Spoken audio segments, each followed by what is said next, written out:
Yo, what is going on, guys?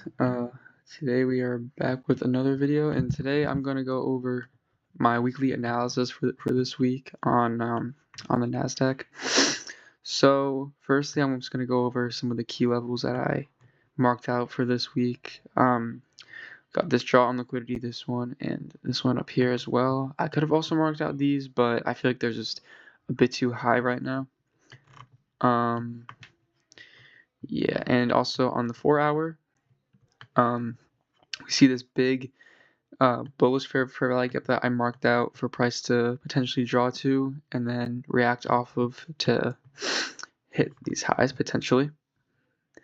I also checked the daily, and we are in a bearish fair value gap right now, but there is a bullish one right under here, which I'm hoping for price to come in down here to hit as well sometime, maybe like, I don't know, today, or not today, like sometime this week. I'm hoping for price to come down into this key level as well, and then react off of for like maybe next week to hit maybe some of these. But I am actually just looking for this one to get hit.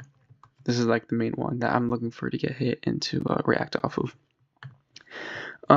Next up on the hourly, we see right here as well, we have two big ones right here for price to come down to and draw to. We also have these small bearish fair value gaps, and even though we are in a downtrend on the hourly 30-minute, actually we're in are we? No, we're in a downtrend on the 30-minute and on the 15. I do believe that like longs are really good for this week.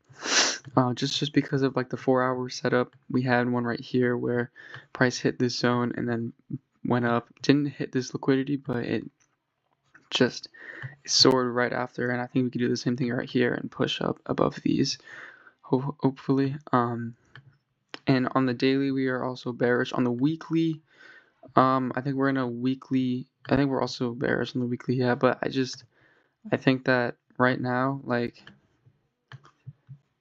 the 4-hour is giving us a lot of stuff to go off of for longs this week. Yeah,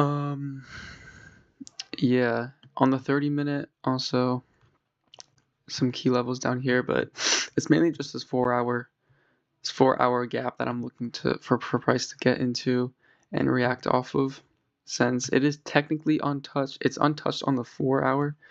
It got tapped in on the hourly 30-minute, but that was within the 4-hour span that made that fair value gap, so it technically is untapped.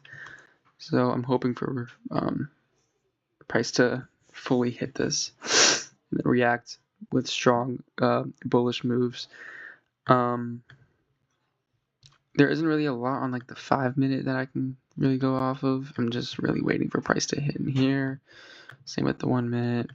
But one thing that I do want to show you guys is this bearish fair value gap on the 30-minute. And this is a very good confirmation point. I'm actually going to mark this out right now, because this is a very good confirmation point if price does end up closing above this zone, and it ends up inversing it. That would be very good for potential longs up here as well. And actually, I'm probably gonna make this actually just like this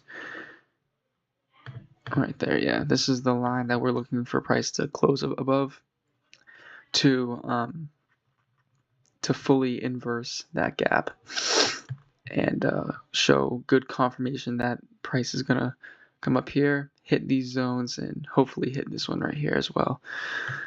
And yeah, that's pretty much all that I marked out for this week. Yeah, I don't really have anything else much to say about this. News this week I don't think is that bad. Actually, nah, I think we have something on like Friday we have like PMI or something, or PPI, or I don't even know, but Friday definitely not a good day to trade, but I think like Monday, Tuesday, Wednesday are like fine to trade.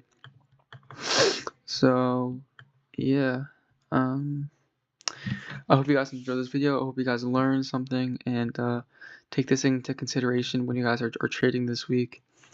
And yeah, see you guys in the next one. Peace out.